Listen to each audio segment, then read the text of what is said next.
So just to check, are we live?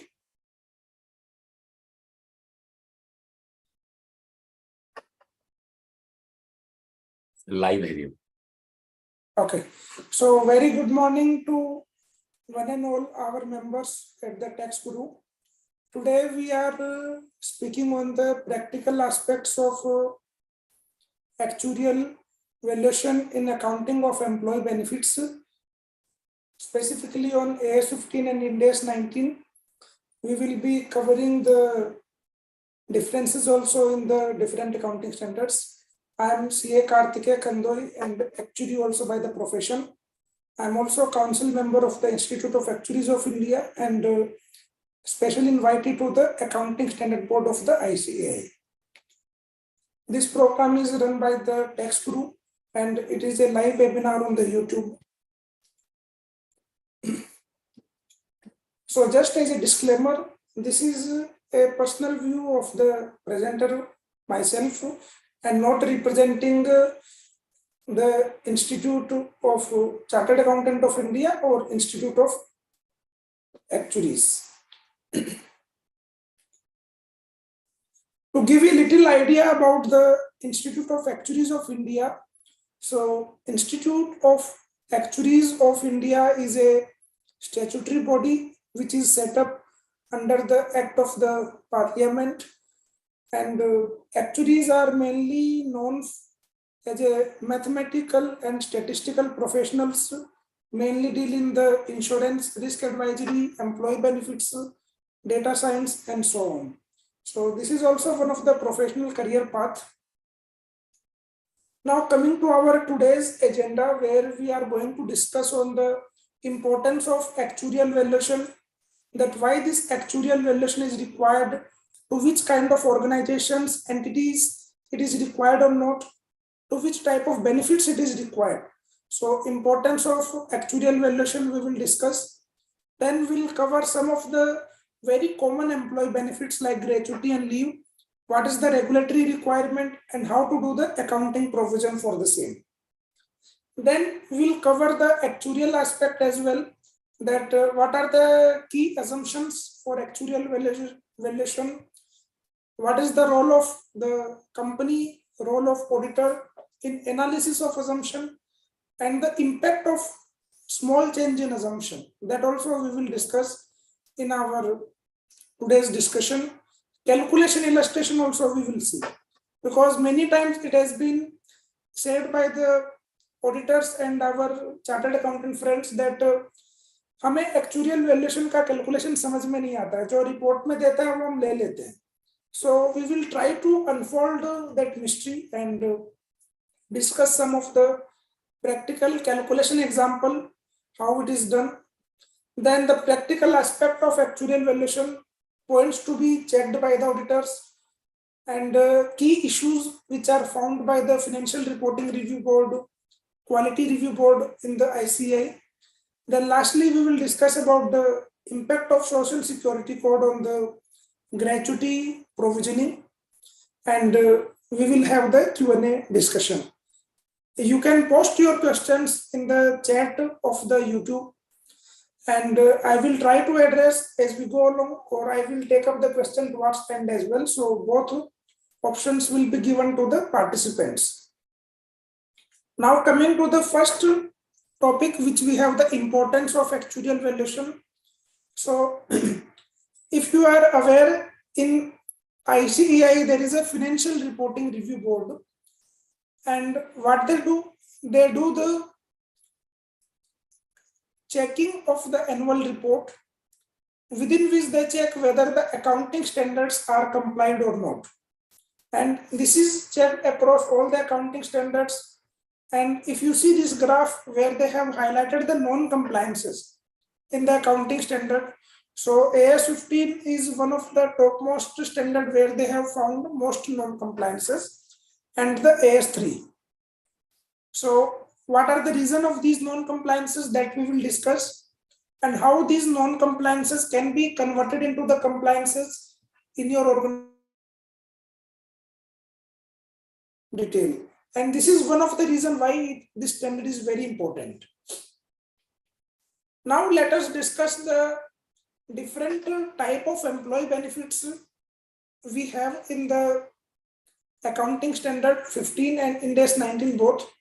So the employee benefits are classified into 4 different categories. The first category is the short-term employee benefits. As the name suggests, short-term employee benefits. It means that these are the benefits which will be paid in the shorter term. छोटे अवधि के दौरान ये payment किए जाएंगे. इनके example क्या हो सकते हैं? Regular salary payment to the employees. The another example could be the leave policy where company don't have the option of carry forward of leave beyond 1 year. So leave is allowed to carry forward only up to 1 year, or let's say it will lapse at the end of 1 year. So these are some of the examples of the short-term benefits. Another example is the maternity leave, which is not allowed to be carry forward, needs to be consumed whenever there is a occurrence of the particular event. Similarly, we have performance bonus paid by the company. So, for example, employee is rendering the service in the year financial year 22-23, and payment of bonus is done in the month of June 23. So, in your view, when this needs to be accounted in the P&L, whether it needs to be accounted in the March 23 or June 23, what is your view on that? So it needs to be accounted for in March 23, financial year 22-23, because it relates to the accounting period of 22-23, and this is classified as a short-term employee benefit. Now coming to the another type of benefit, which is the post-employment benefit plan. So post-employment benefit plan, as the name suggests, the benefit is paid after the employment. Let us say the employee is rendering the service and the benefit will be paid whenever they leave the organization. So what is the example of post-employment benefit may come to your mind? The one of the example comes is the provident fund, because provident fund we receive money once we leave the organization or at the time of retirement. Another example comes to mind is the gratuity benefit, which is again paid once we resign or retire from the company or the death happens. So these are some of the very common example of post-employment benefit. But what accounting standard have done, they have bifurcated the post-employment benefits in 2 criteria. One is the defined benefit, another is the defined contribution plan. And this classification is very important for the accounting purpose. The reason is for both the different type of plan, accounting treatment is totally different. So now what is defined benefit plan? So defined benefit is a benefit where benefit amount is defined or benefit formula is defined. For example, gratuity benefit, where gratuity is paid as a 15/26 of the last drawn salary. So here the benefit formula is defined. Similarly, you can have a pension plan where pension is defined as a percentage of the last drawn salary. We can have some post-retirement medical benefit in some of the organization where the benefit is paid after the retirement of employees as well. Now, let me ask you one question. The company have a group term insurance plan for the active employees, that whatever active employees have, they do the group term insurance, that on the group term basis, they will do the insurance, and yearly they are making the premium payment to the insurance company. So in your view, whether it is classified as a short-term benefit or post-employment benefit plan? So it is classified as a short-term benefit plan because it is paid within 12 months of every reporting date. And if company have any policy to pay the benefit, for example, the medical benefits or the death benefit to the employees and their spouse, then it is covered under the post-employment plan. The next one is the other long-term benefit. The other long-term benefit plan is a plan where benefit is paid beyond the 12 months from the reporting date, but before the post-employment. So it is something in between the plan. For example, let us say a company want to pay long-term incentive. So long-term incentive, as the name suggests, it is paid over the next 2 to 4 years, and it is a deferred payout of the bonus. So this is classified as a other long-term benefit. Another example of other long-term benefit is the leave policy, where we allow the carry forward of leave in the future years, and whatever is the leave carry forwarded that we encash or we utilize in the future years, it is considered as a other long-term benefit. The last classification is the termination benefit.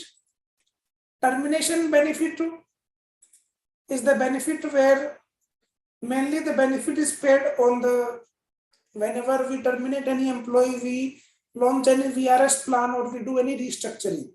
So that time this kind of benefit is paid.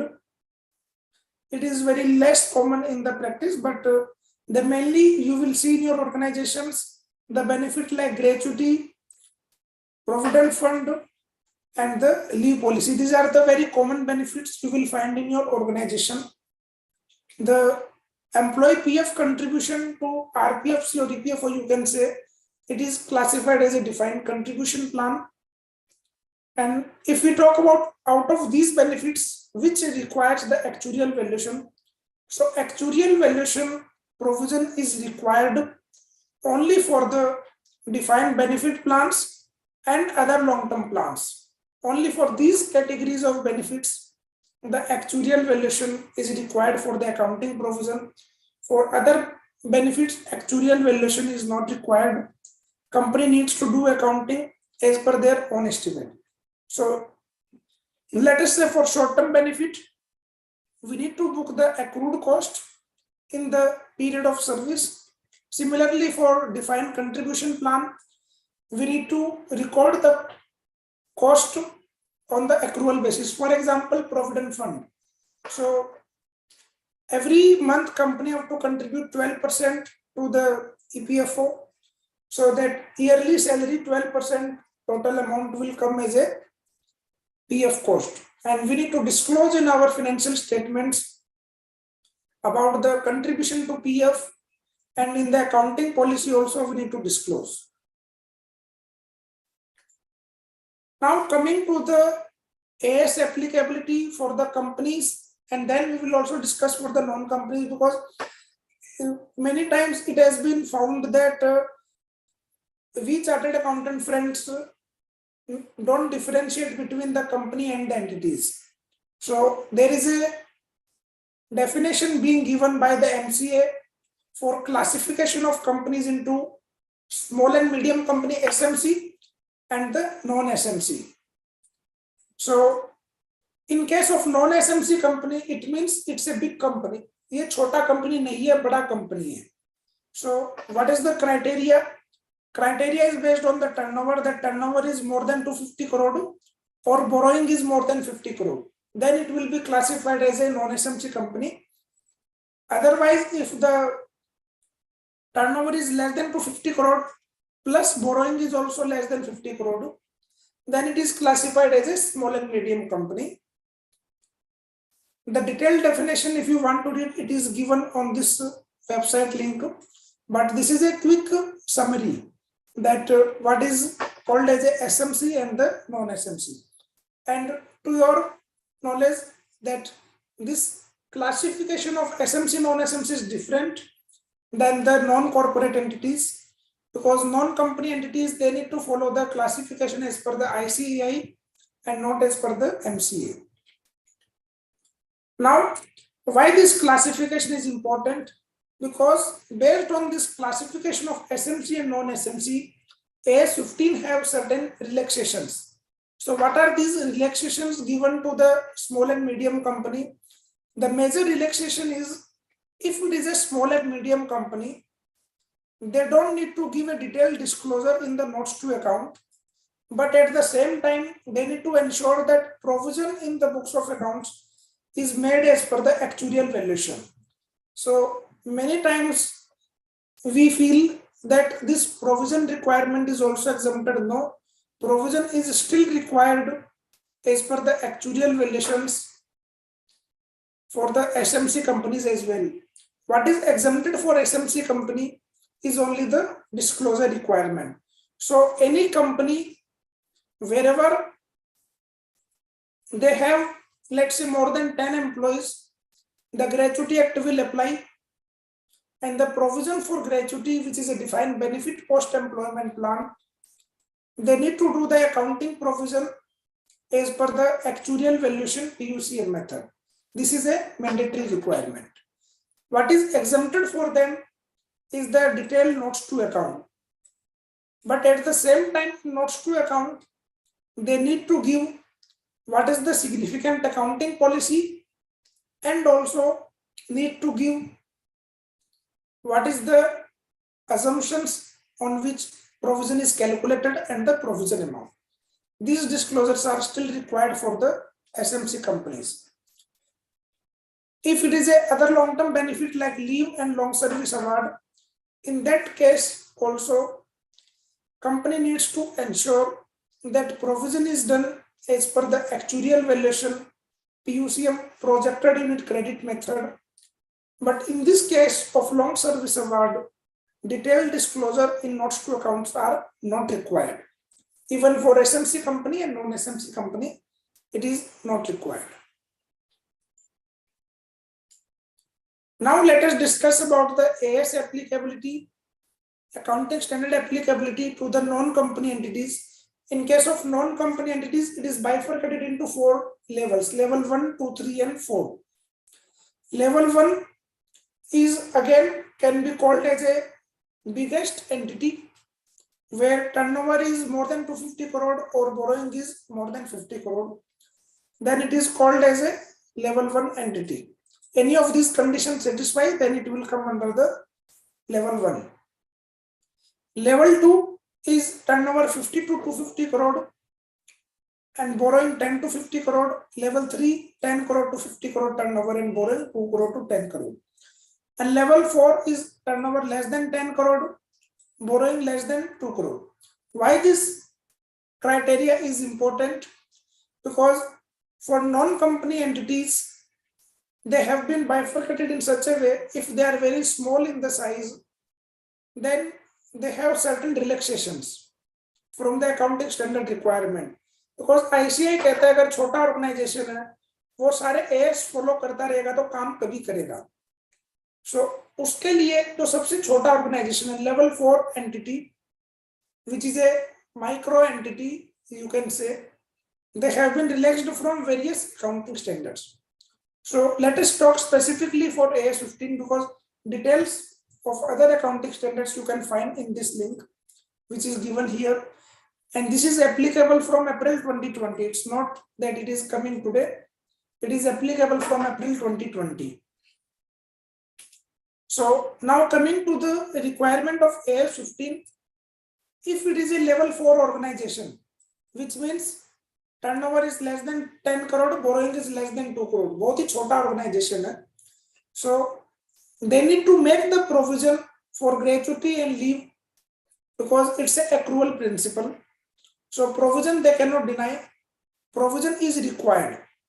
So first question is whether provision is required or not in books of account. Answer is yes. Provision is required by all entities if they are following the mercantile basis. Now the question is how to calculate the provision. Provision बनाना तो है, but कैसे बनाना है? So कैसे बनाना का जो answer है वो दिया गया है इसकी exemption criteria में. So it says that if it is a level 4 entity, which means a micro entity, then they are totally exempted from the actuarial valuation requirement. They don't need to make any actuarial valuation provision. They can do the provision as per their own estimate. If they want to do actuarial valuation, they can do, but it is not required for such level 4 entity. Again, I repeat, it is an entity and not the company. For company, there is no such relaxation. Now, if it is a level 2 and 3 entity, which means turnover between 10 crore to the 250 crore combined both the levels, in that scenario, they are required to do the actuarial valuation if employee count is 50 or more. So you can say, in other words, if it is an entity, turnover is more than 10 crore and employee count is more than 50, then they need to do the actuarial valuation. Otherwise, they can do the own provisioning estimates. If it is less than 50 employee, then provision is exempted from actuarial valuation, but they need to do the provision as per the own estimate. And disclosures are exempted for all these entities. Only for level entity, one entity, where it is fully applicable, they need to give a detailed disclosure as well. I hope it is clear to all our members so far. If you have any question, you can type your question in the chat and I will be happy to address that as we go along. So, as a summary of what we have discussed so far, that AS 15 will require a provision as per the actuarial valuation for gratuity and leave. It is applicable for all the companies, private limited, listed, unlisted, public limited, everyone. It is applicable without any exemption. So if they have more than 10 employee, Gratuity Act is applicable. They need to make the provision for gratuity. Leave actuarial valuation provision is required whenever there is a carry forward of leave. And now in the organizations where they are exempted from the provision of actuarial valuation, like entities level 2, 3 and 4, the accounting standard have said they can do the calculation of provision as per their own rational method, considering that gratuity is payable to all the employees as on reporting date. So this is what given in the AS 15. Now we have a summary of the Ind AS 19 applicability. In case of Ind AS compliance entities or organizations, companies, there is no such bifurcation of SMC, non-SMC. They have only one set of Ind AS. There is no relaxations being given to the Ind AS companies. So if Ind AS is applicable to your organization, then you need to follow the Ind AS in entirety. There is no such partial relaxation. Ind AS 19 says that, again similarly on AS 15 line, that we need to do the actuarial valuation for defined benefit plans like gratuity, pension, post-retirement medical, and also for long service award, leave benefit, these other long-term benefits. But disclosures are required only for the post-employment plan. For other long-term plan, the detailed disclosures are not required. This is given under para 158 of the Ind AS 19. So I hope again this is also clear to all our members. Now coming to some of the regulatory requirement of gratuity and leave, because this is one of the very common employee benefit we face in all our organizations.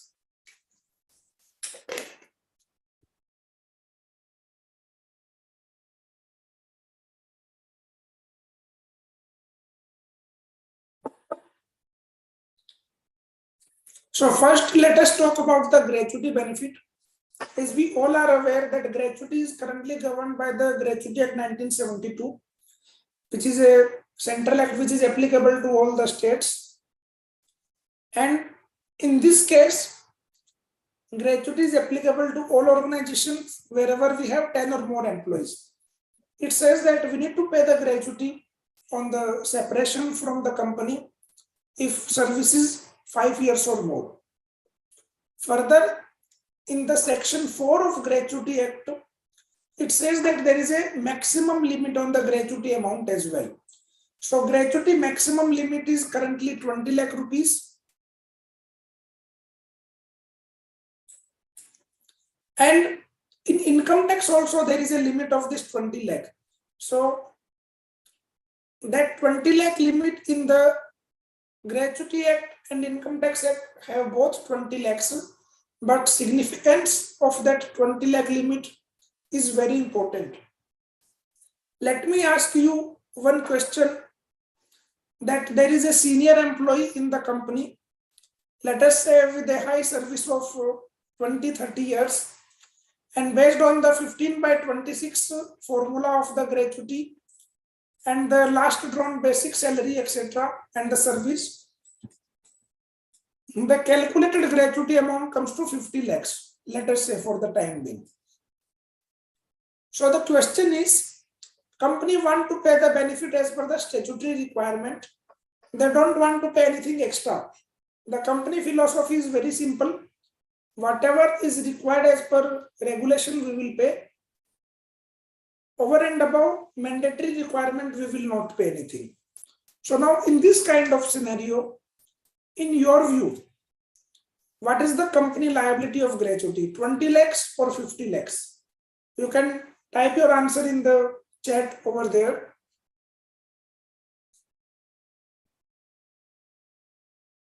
So the correct answer will be 20 lakhs. The company is liable to pay the gratuity only up to 20 lakhs and not 50 lakhs. This is given under the section 4 of the Gratuity Act. But at the same time, there is a section 4, subsection 5. It says that if company wants, then employee and employer, they can have a separate arrangement to pay the higher terms than mentioned in the Gratuity Act. So for example, Gratuity Act have a limit of 20 lakh. Company can have its own policy that we will pay uncapped gratuity. Or company can have a policy that rather than 15/26, we will pay 21/26, let us say. So company can define any beneficial policy. In that scenario, they will be required to pay as per that beneficial policy. But otherwise, as a default rule, they are required to pay as per 15/26 formula with a cap of 20 lakh. But now let us say company have a beneficial scheme, they want to pay beneficial amount. Then Income Tax Act section 10(10), it says, okay, you have received extra money, let us pay the tax over here. So that time income tax play a role, where it says that you need to pay tax on such excess gratuity amount. Now, after the regulation, let us come to the accounting aspect. So in the accounting, we need to follow the accrual principle for our books of accounts. Then in AS 15 and in AS 19, both accounting standards, it says that accounting of this employee benefit, defined benefit plan, we need to do as per actuarial valuation, projected unit credit method, UC method, and it is applicable to all size of companies that we have already seen in our previous slide. Now, there is one more important thing which comes as a question to our members in the audit fraternity very times and in the company's mind, that let us say company is only 2-3 year old company, it's a startup company. So whether still they need to make any provision for the gratuity. So to your mind, in case of AS 15, we have para 70, and in case of Ind AS 19, we have para 72. So both of these says that we need to make the provision even if service is less than the vesting period. In case of gratuity, vesting period is 5 years. So even if your service is less than 5 years, we need to make the provision. The standard says that we are making the provision, but in this calculation of provision, the actuary, while doing the valuation, they need to allow future expected attrition rate. So for example, the currently service is 2 years and company expect that let's say 20% employee will leave every year. So in the next 3 years, let us say they assume that there is a 60% chance, for example, simplicity, that there is a 60% chance employee will leave the organization. So provision will be made only for that 40% expected chance. This is I am saying on a simple mathematics basis. Actual calculation is done on the dependent probability. So maybe that we will come while we discuss one illustration example. But the point over here is the provision is required even if service is less than 5 years. Now the next is, how about the taxation? So taxation for the companies, whatever provision we make for the gratuity, this provision is disallowed in the income tax. This provision for gratuity is not allowed in the income tax. It is allowed only on the payment basis. Whenever you make the payment, that time it is allowed on the payment basis. Otherwise, whenever we contribute from the company to the approved gratuity fund, then this is allowed as an expenditure. But you need to keep one thing in your mind, that it is an approved gratuity fund and not just a gratuity fund. So what do you mean by approved gratuity fund? Approved gratuity fund, there is a specific regulation being given in the Part C of Schedule 4 of Income Tax Act, which have given different clauses that what will be called approved gratuity fund, how it will be governed. For example, it says that first you need to create a trust. Trust will have certain trustees, its own PAN card. That trust accounts needs to be prepared. This trust needs to be approved by the Commissioner Income Tax CIT. Then in that trust, it is called as an approved trust. From that trust, you need to invest in the maybe some group gratuity policy of insurance company, or Rule 67 of income tax rules also given some self-investment pattern as well. For example, minimum amount of, let's say, 30 to 40% to be invested in the central government securities, some securities to be invested in the state government securities, etc. If we directly invest in the insurance company or without any trust, then it is not called as an approved gratuity fund. It is just an investment and not as a tax deductible expense. So this is a thing which you need to keep in your mind. Further, there is a contribution limit of 8.33%. It is given under the Rule 103 of Income Tax Rules 1962 that you cannot contribute above 8.33% in 1 year. So if you contribute above that, it will not be allowed as an expenditure. So company ऐसा नहीं कर सकती कि 4-5 साल तो कुछ contribute नहीं किया, पॉलिसी ऐसे ही चलता रहा, अभी 1 साल में अचानक से बहुत सारा लमसम दे दिया अपन ने. सो उस समय हमें ये ध्यान रखना है कि जो भी पैसा अपन दे रहे हैं वो आपके 8.33% सैलरी का लिमिट के अंदर आना चाहिए, उससे ज्यादा नहीं होना चाहिए, अदरवाइज उसका कोई बेनिफिट नहीं मिलेगा. Now coming to the auditing aspect. So on auditing, we have standard on auditing 620.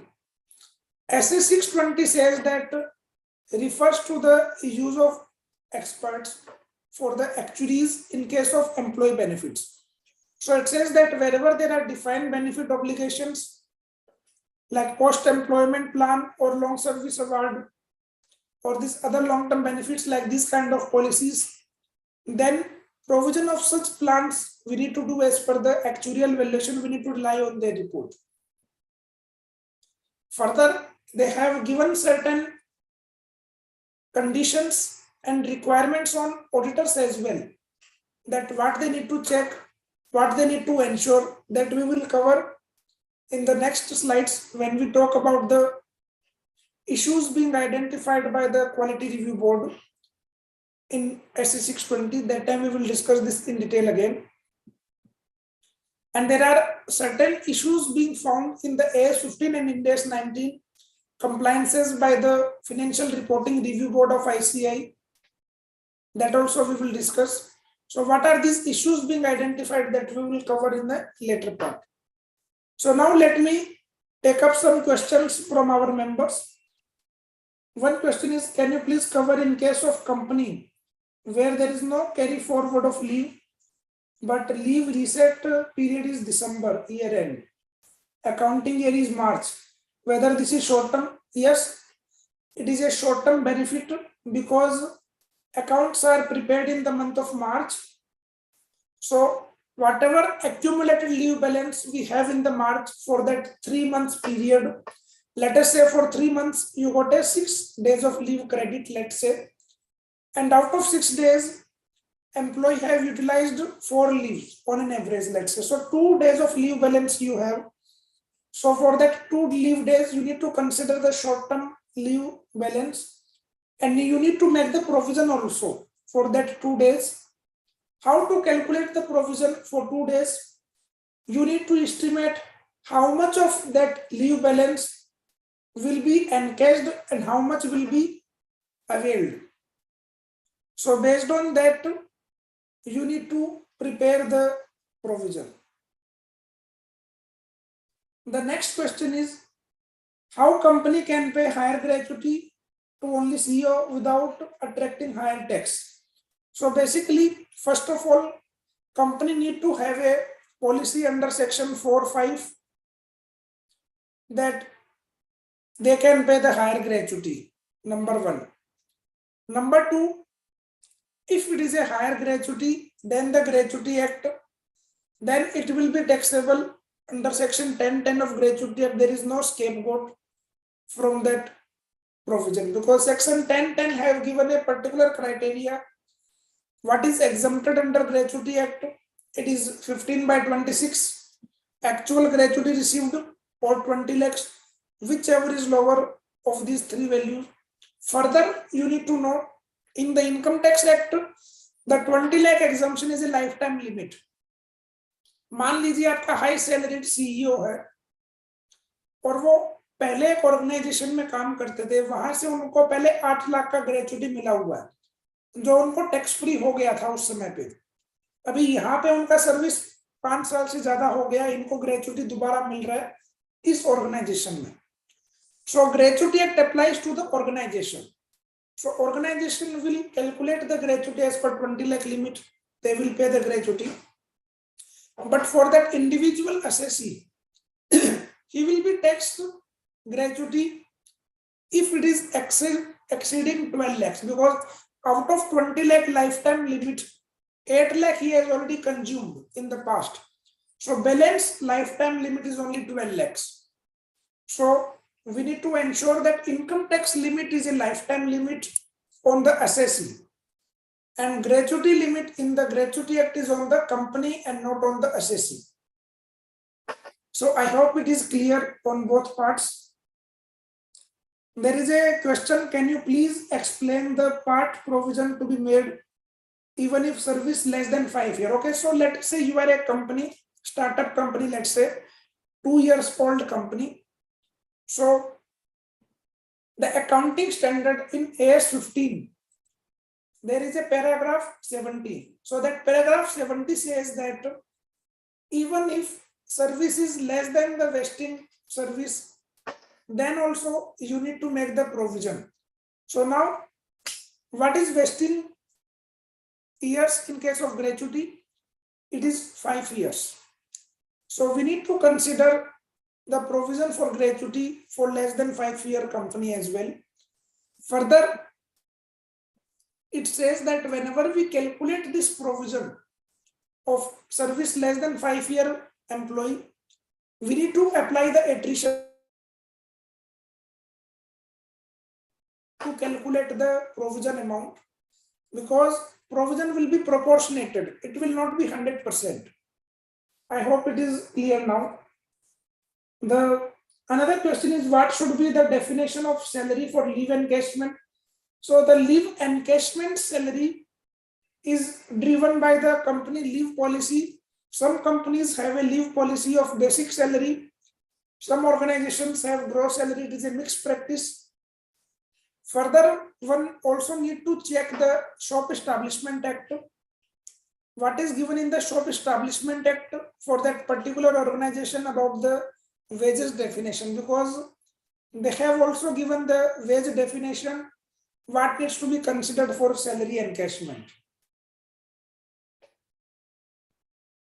So there is a question in my company that doesn't have encashment, but the leave reset is December and March. Then also we have to account for, yes, Mr. Raman, you are right. In your case also, you need to make the provision as a short-term leave because it is classified as a short-term leave. And for leave availment, we need to make the provision. Give me 1 minute.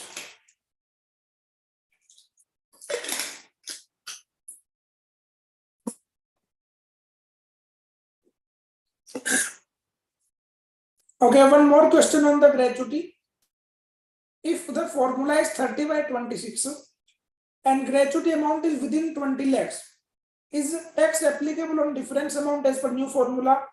Answer is yes, because if you go to the section 1010 of Gratuity Act, it has given 3 conditions, and on the top of that it is said whichever is lower. तो पहला condition क्या है? 15/26 का amount. दूसरा condition है actual received. तीसरा condition है 20 लाख का लिमिट. तो तीनों कंडीशन में जो सबसे लोअर अमाउंट है वो आपका 15/26 वाला आएगा. तो इसके लिए जो टैक्स फ्री ग्रेचुटी होगा वो 15/26 होगा और 30/26 का जो अमाउंट है उस पर आपको टैक्स लग जाएगा.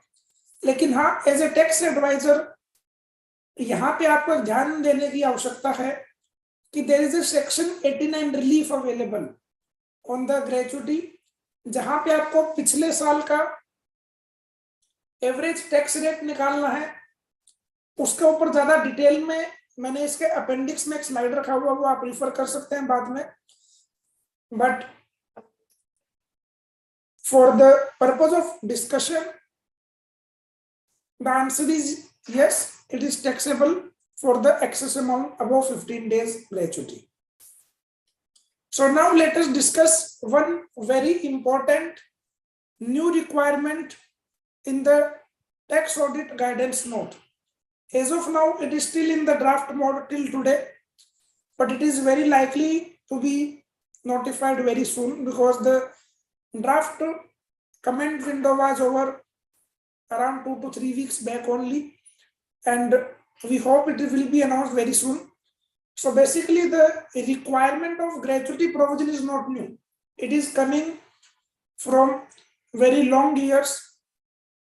Now in this new guidance note of ICAI for tax auditors, they have introduced certain requirement on the tax auditor as well.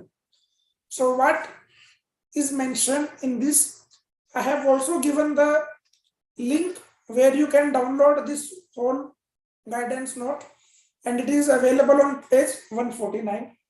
So it says that tax auditor needs to check whether the provision is created or not in the books of accounts, and that provision is required obviously if it is a mercantile system of the accounting. Further, it says that if there is no provision, then tax auditor needs to report the same in the observations, and also if required they need to qualify also the tax audit report. So this is a very big requirement being introduced on the tax auditor's part as well, to ensure whether the appropriate provision is made or not. And for this they need to examine the auditor's report as well as the notes to accounts. So basis that they need to check whether there is appropriate provision or not. Further, there is a second requirement being introduced. This is regarding the approved gratuity trust. So it says that auditor needs to check whether there is an income tax approval or not for the gratuity trust, and it is effective from which date. Further, the accounting provision which is created in the books of accounts, it is as per that trust deed rules and regulation or not. So these requirements needs to be followed by the tax auditors as well. Again, I am repeating, it is yet to be notified, but hopefully it will be notified very soon. So now let us discuss on the leave actuarial valuation requirements. What is the regulatory requirement of leave? So to your surprise, the leave also there is a regulation. For example, leave is governed by the Shop Establishment Act and the Factories Act in India. The Factories Act is a central act which is applicable on whole of India, the same regulation. But the Shop Act is vary from state to state. Further, in all these acts of Factory Act and Shop Act, they have given the definition of wages, what will be the salary for leave encashment, whether leave is allowed to carry forward or not. If it is allowed to carry forward, what is the limit of carry forward?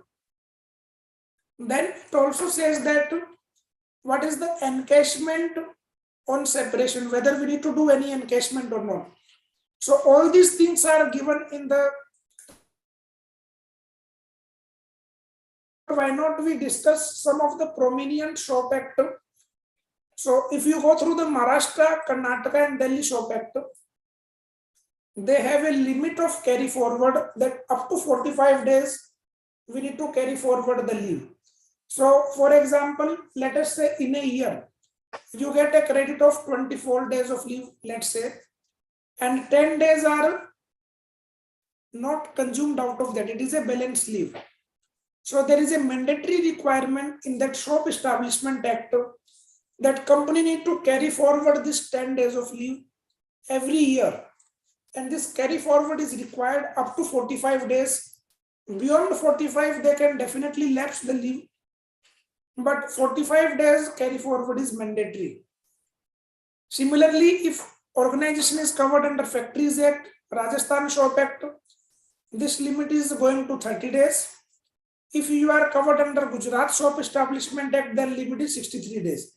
So similarly, this limit is different in all the states.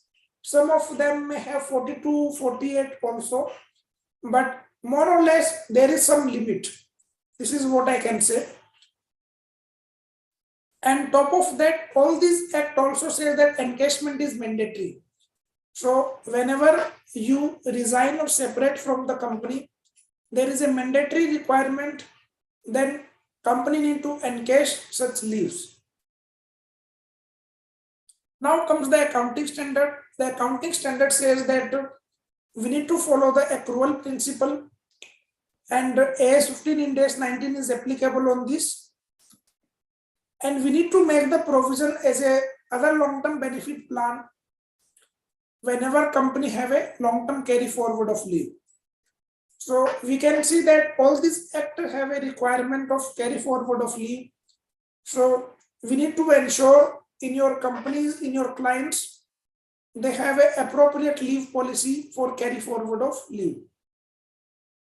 The next is on the taxation. The provision, whatever we make for the leave, it is disallowed. It is allowed only on the payment basis to the company. And the contribution to the group leave policy, there is no tax advantage. The tax benefit is available only for the gratuity plan. For leave contribution, there is no tax advantage.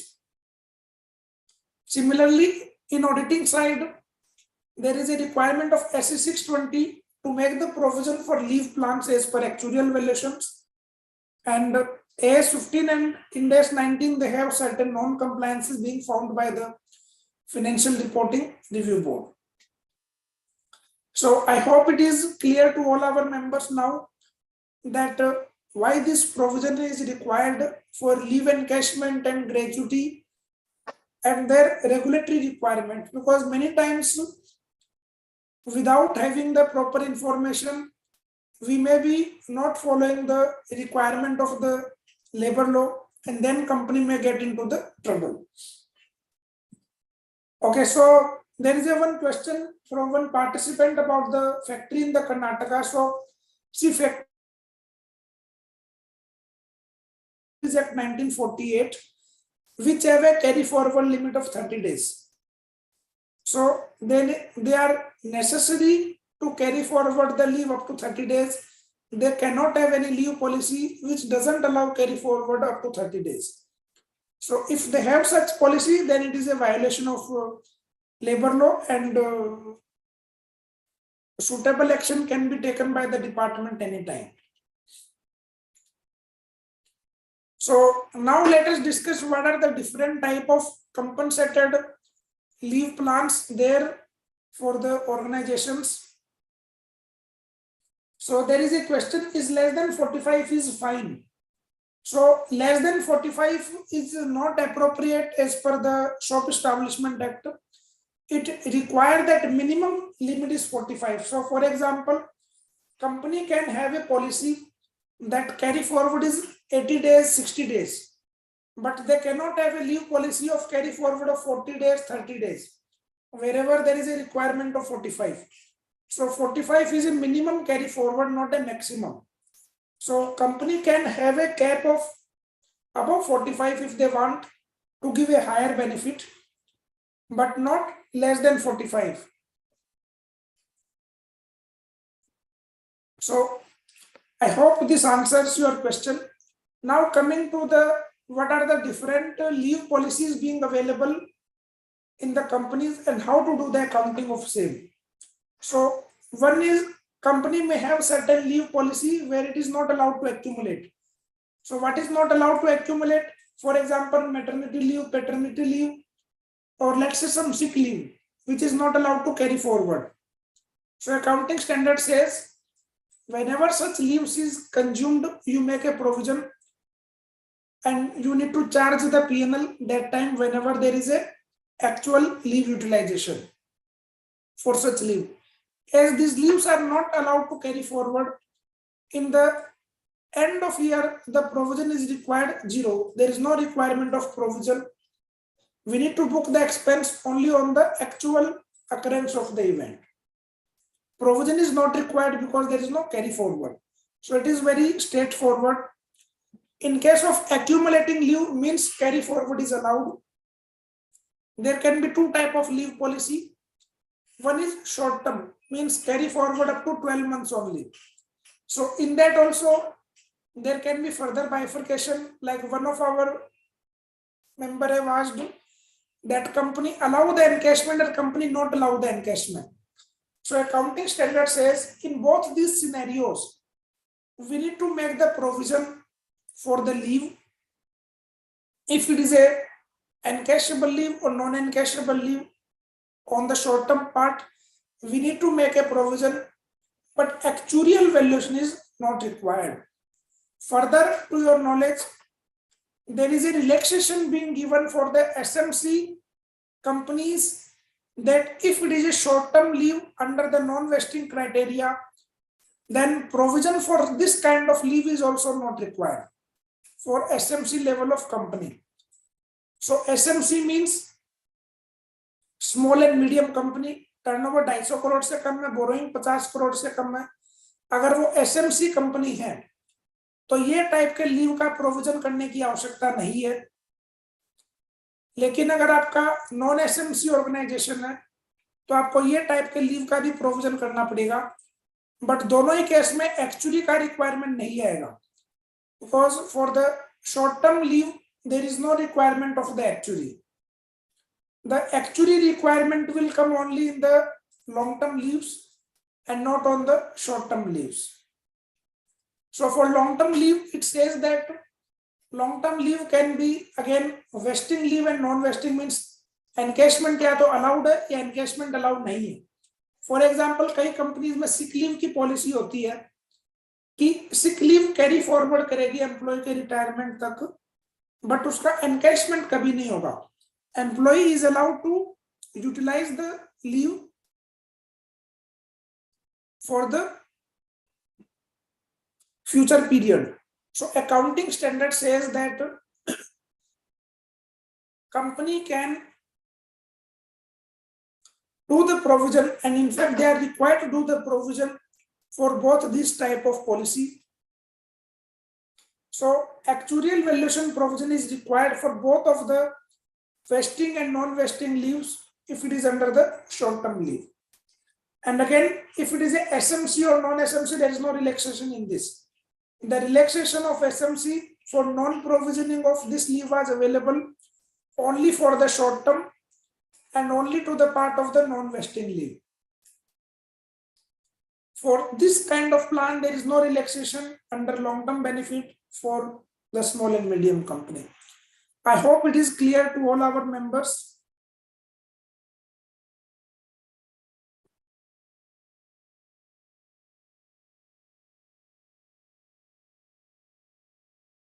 Now let us discuss the next concept. So far we have discussed that what are the regulatory requirements, how to do the provisioning and all. Now we will discuss on the what are the different actuarial valuation assumptions, how they can be set, what is the role of auditor, what is the role of actuary, what is the role of company. So all the stakeholders' role also we will discuss on these assumptions.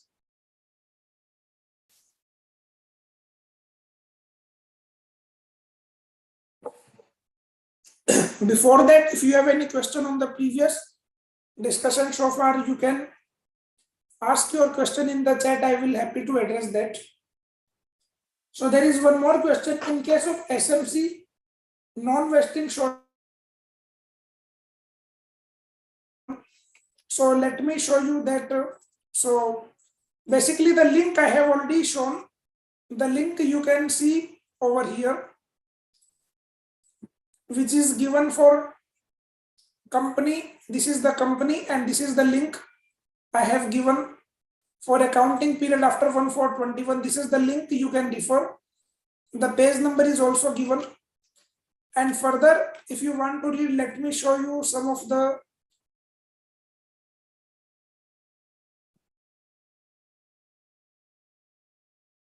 maybe interest of time, you can directly refer from this link and page 329. So this will help you to know exactly where it is given. It has been said that para 11 to 16 is exempted for such organizations. I hope it is clear. Now let us move to the actuarial valuation assumptions. So first very important assumption is the discount rate. The accounting standard, both AS 15 and Ind AS 19 says that the discount rate is based on the expected working term of the obligation, which is also known as a expected future service. So as the name suggests, it is an expected working life. So in the calculation of this future expected term, we need to consider the attrition rate as well. So let me ask you one question. That company have an average age of 35 years. Retirement age is 60 years. So in a way, they have 25 years to go in the future years. And attrition rate of company is 10% per annum. That they expect every year 10% employees to leave the organization. So in your view, what could be the expected working life? Whether it will be 25 years or less than 25 years? Because this is one very common question which comes from the auditor. So you need to be aware that value checking for the discount rate and the expected term of obligation, this is the expected term and not the just a difference of retirement age minus current age. So it is calculated after applying the attrition rate. So maybe let me show you one sample Excel on this.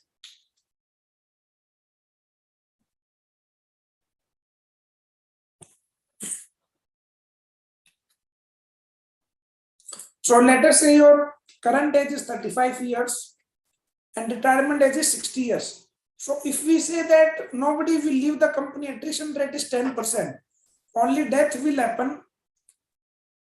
In that scenario, the expected working life comes to 24 years. But if we say that 10% per annum is the attrition rate, the future expected service will reduce drastically from 24 years to just 8 years. And what is the significance of this number of expected working life? Basis this number of years, we need to select the discount rate. What is the suitable discount rate that we need to select for this particular term of the obligation? Now the question is from where to select this discount rate. So this discount rate can be checked by the auditors on the FBIL website. So on FBIL website, you can go and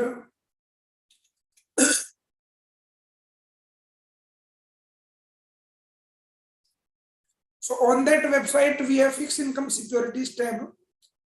In this GSEC tab, you can select your date.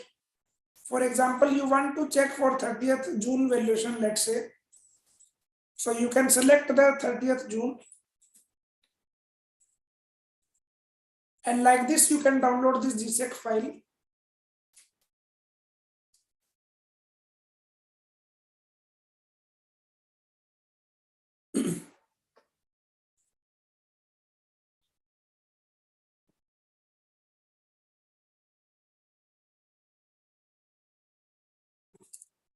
So in this, they have given the annualized yields.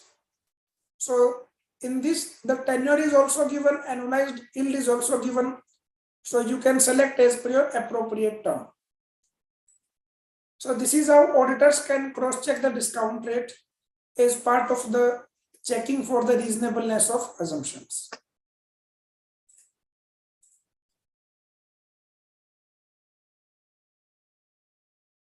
So I hope it is clear. I have also given the steps over here that you can check on FBIL under the fixed income securities tab. And from that, GSEC Excel file can be downloaded and annualized rates can be considered. The second very important assumption is the salary escalation rate and attrition rate. So, typically this discount rate is selected by the actuaries themselves only based on the data which they consider, do the calculation. The discount rate is considered by them. But as an auditor, they can always check this assumption by their independent exercise. When it comes to the salary escalation and attrition rate, the question is who is required to set the assumption. So as per the accounting standard requirement, AS 15, the assumption needs to be set by the management because they are the best estimate assumption by the management. And how they can select these rates? So they can check the past trend. What is the actual salary increment? What is the actual attrition rate in the company? And need to allow for the future outlook. Basis that they can set the assumption. And these assumptions needs to be checked at a regular interval, maybe 2 to 4 years, by way of appropriate assumption analysis. Secondly, the assumption can be category wise. For example, you can have a category of sales staff, non-sales staff, management staff, non-management staff, workers, blue collar, white collars, or let's say you can have it different location wise. That Mumbai location is different, Chennai location different. So that's how it can be different location wise as well. It can be short term versus long term as well, because assumption is set for a long term period. So you can have an assumption like, for example, let us say it is a startup company where they are estimating that in the next 2-3 years they have high budgets for salary increment. Let us say they consider 25% per annum salary rise for next 2-3 years. But future they estimate a normal increment rate of let's say 10 to 15%. So that's how they can have a short-term and long-term assumption. Vice versa also possible. Let's say a company is in a distress. So they may be estimating less increment in next 1-2 years, but a higher increment in future. So that can be also considered as a suitable assumption. The assumption can be service specific or age specific, like attrition rate you can consider which is dependent on future service, like service less than 2 years, service less than 5 years or more. That way, assumption can be considered. Now, for your understanding, there is a requirement of the standard on auditing that auditors are required to ensure that assumptions are reasonable. And at the same time, actuaries are also required, as per the actuarial practice standard, that assumptions are reasonable. So all the stakeholders have a responsibility to ensure that these assumptions are appropriate. So now let us see, if an auditor have to check for this attrition rate assumption, then how they can check for the attrition rate assumption. So this is one simple Excel calculation I am showing you. So for the simplicity, let us say company have 21,000 employees at the start of year. Okay, that 21,000 employee, they can divide in maybe different 2-3 brackets, either based on years of service or based on age, depending on their judgment. So let us say here we are dividing on the based on the years of service. Let's say service less than 2 years, service 3 to 4 years, and service more than 4 years. And out of these employees, we can calculate how many employees continued the organization, how many employees left the organization, and we calculate the attrition rate. So this is one way to calculate the attrition rate. Another way, company can directly take the total employee level, like 7,000 left out of 21,000. So that can also be considered as a attrition rate.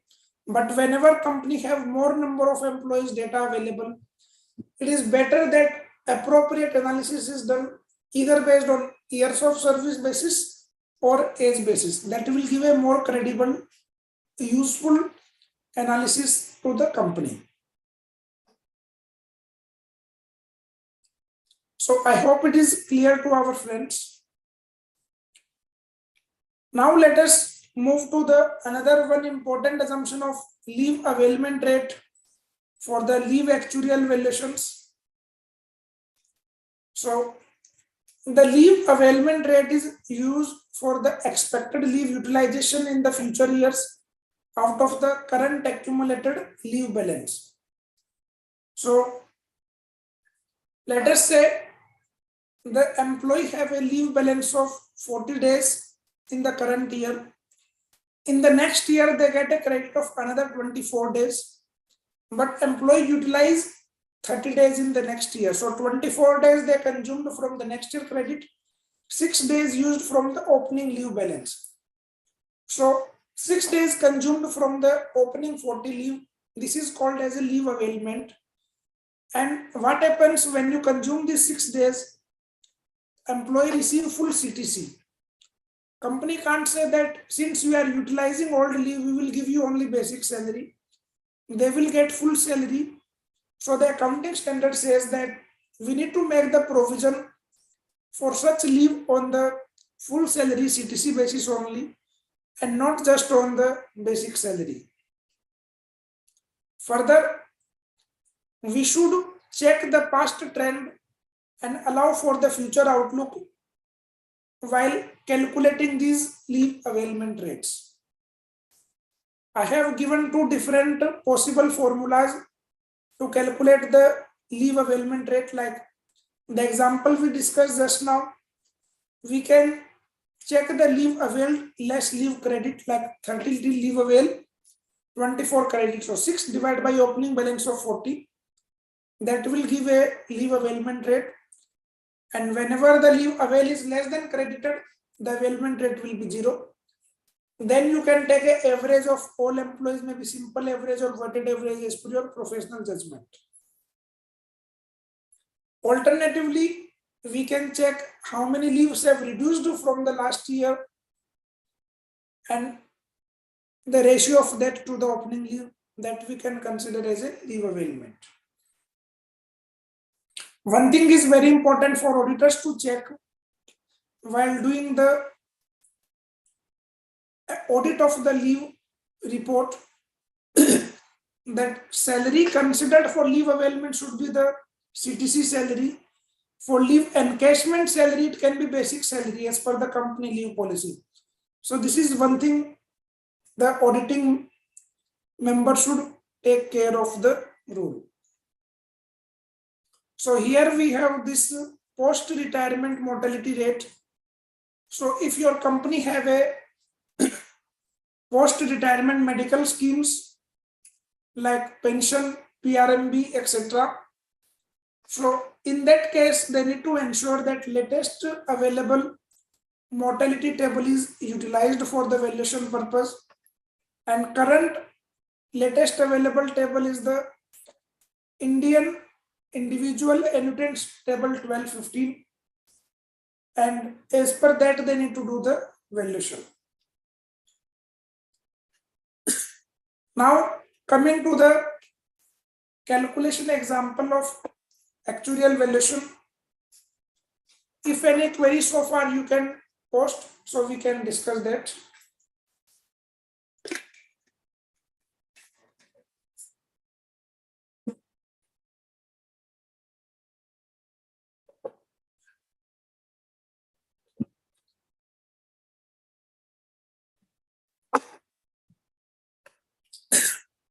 Okay, so we have discussed that the actuarial valuation is done based on the projected unit credit method. So what is this PUCM method? The method says that we need to calculate the present value of the future expected payout, and while we do this present value of the future expected payout, we need to follow the accrual principle. So whatever is the accrued benefit as on the reporting date, we need to calculate the future expected payout and then take the present value. So let us say there is an employee who joined the company on 40 age, currently aged 50. So for this 10 years of service period, we will calculate the accrued benefit, like accrued gratuity amount. You can say 15/26. Then based on this accrued amount, we project the future benefit by applying the salary escalation rate or future medical cost inflation if it is a medical benefit scheme, pension escalation rate if it is a pension valuation. Then we need to apply the probability of payout in each different year. If employee leave the organization, what is payout? If employee die, what is payout? So all these expected cash flows are arrived till the retirement age. Then we have to take a present value till the time 0. So this present value is done as per the discount rate, and this calculation is done for each and individual employee. Then we arrive the value of the full organization. So this is a process which typically all actuaries do for the calculation of your actuarial valuation liabilities. So let me also give you one example.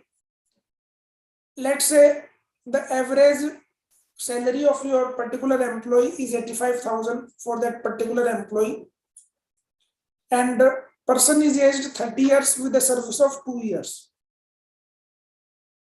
And company considers attrition rate of 10% per annum, salary escalation rate of 6% per annum, and discount rate of 7.41.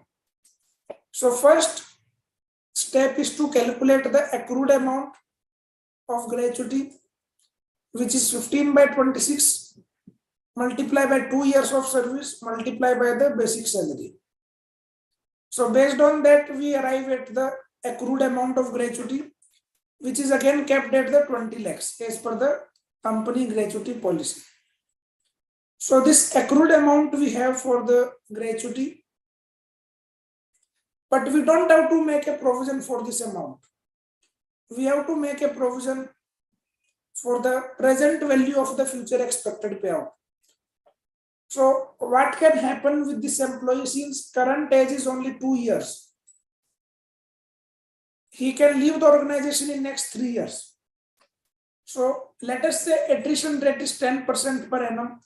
So without going into the deep actuarial calculation, we can say approximately there is a 30% chance that person will leave the organization before completing 5 years.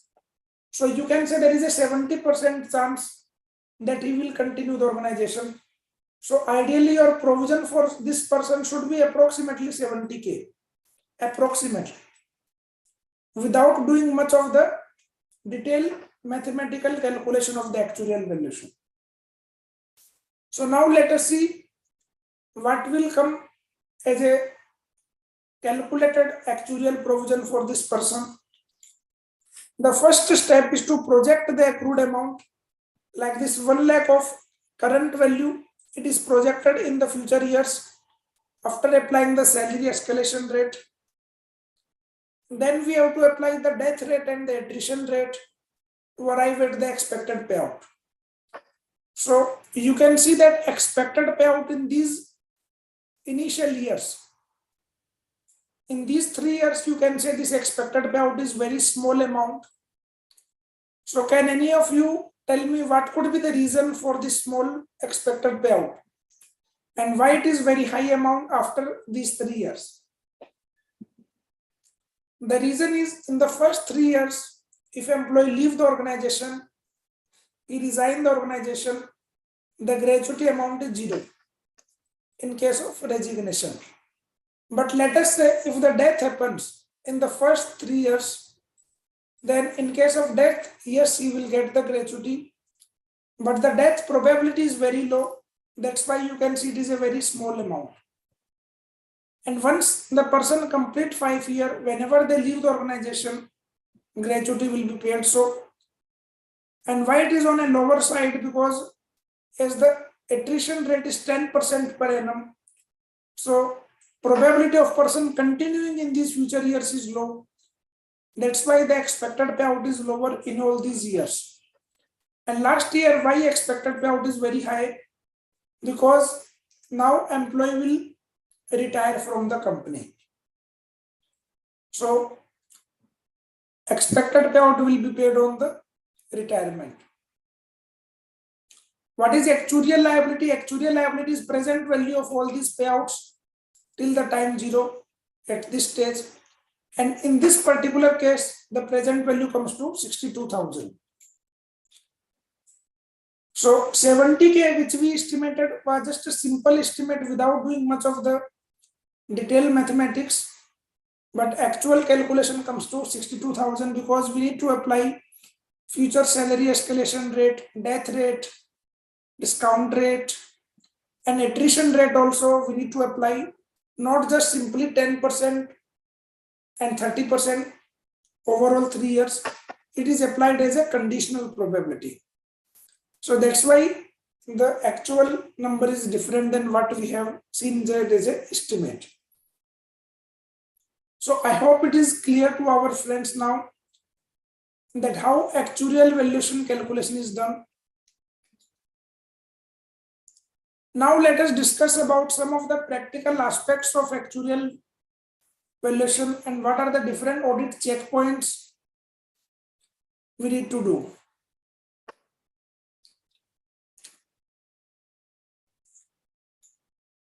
The first very important practical aspect is, which many times various companies miss out, that we need to include directors also in the valuation. The directors are also part of the employees, and also we need to give a separate disclosure as per AS 18 and Ind AS 24. What is the KMP expense amount for the post-employment plan, other long-term plan, etc. And we need to include them for the provisioning purpose.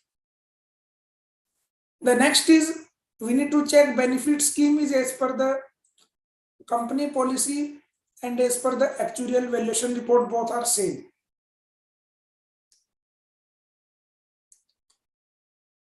When it comes to the current and non-current liability, there is a guidance note on division 1, 2 and 3. It says that whenever there is an unfunded plan, The current liability will be what is expected to be paid to the employees in the next 1 year will come as a current liability in case of unfunded plan. In case of funded plan, the current liability is the expected payment to the fund your plan assets, how much expected contribution you expect to do in the next 1 year. It will come as a current liability, and balance of the net liability will be shown as a non-current liability. One more thing you need to ensure that this current liability and non-current liability breakup is given only for the net liability, which is net of your plan assets and not for the gross liability. Next is the leave availment and leave encashment. There can be different salary because company can have a policy to encash the leave on a basic salary, but availment needs to be valued on the CTC salary. Further, there can be different leave limits. Like company can have a policy that leave can be accumulated up to, let's say, 100 days, but encashment is done only for 45 days.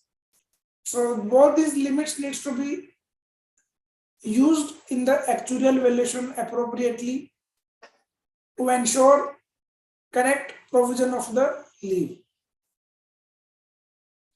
The next very important aspect is employee transfer. Whenever company transfer the employees from one group company to another group company, ideally it should be transferred via the group gratuity trust of one entity to another entity. And at the same time, whenever there is a continuity of service being transferred to the another employees, we need to also transfer the gratuity liability amount to the another company. When it comes to the plan assets, we need to include the accrued interest balance of the invested group gratuity policy, because it may be possible that company is for finalizing the books of accounts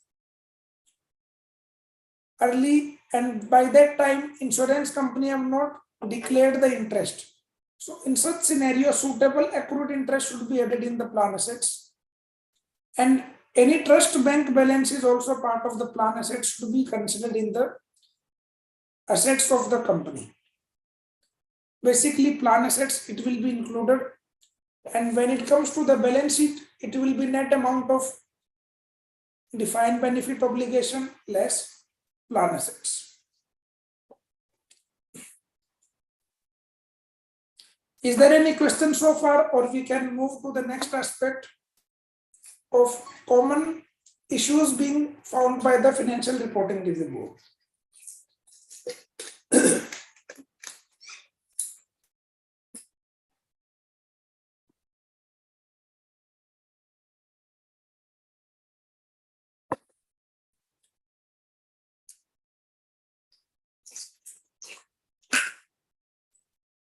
Yeah, so there is one question on the SMC, the relaxation. So as I have told you, there is a link I have given in the presentation. You can refer to that, or maybe towards the end of session, I will show you that appropriate place.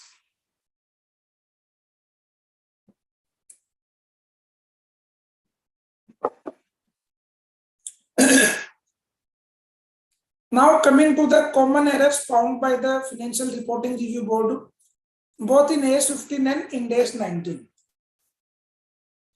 So one of the key issue being found is the non-provisioning of gratuity. That company in their accounting policy stated that gratuity is accounted for whenever there is a payment. So it is not an accrual principle. It is also a violation of the matching principle, because we need to account for the expense when the related revenue is recognized. So we need to record the gratuity provision whenever service is rendered, and in the first 5 years also we need to make the provision. The another issue being found by the FRRB was company have not made appropriate disclosures in the financial statement. So there is a requirement that disclosure for accounting policy, expense amount, and detailed disclosure in notes are required. That needs to be made in the financial statements. Defined benefit plan is wrongly treated as a defined contribution plan. So let us say company have a exempt provident fund where exempt provident fund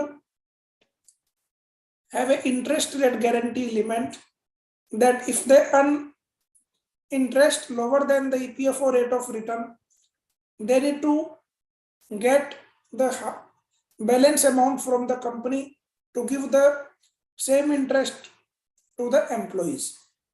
So it is called as a defined benefit plan because there is an interest rate guarantee involved and it requires an actuarial valuation provision. So in some of the instances, it was found that company in the accounting policy, they have stated that exempt provident fund is also defined contribution plan, which is not a right approach. The next one is regarding non-disclosure of the expense for defined contribution plan. So let us say you have a provident fund which is with the EPFO, or you can say NPS contribution. So expense for the same, you need to disclose separately in your schedule 2 accounts under employee benefit expense. Then in your accounting policy, you need to mention that provision is done as per actuarial valuation, projected unit credit method, and in the detailed notes, you need to give the appropriate assumptions also. Because in some of the cases, it was found that assumptions are not disclosed. So it is a violation. They need to disclose the assumptions in the notes to account.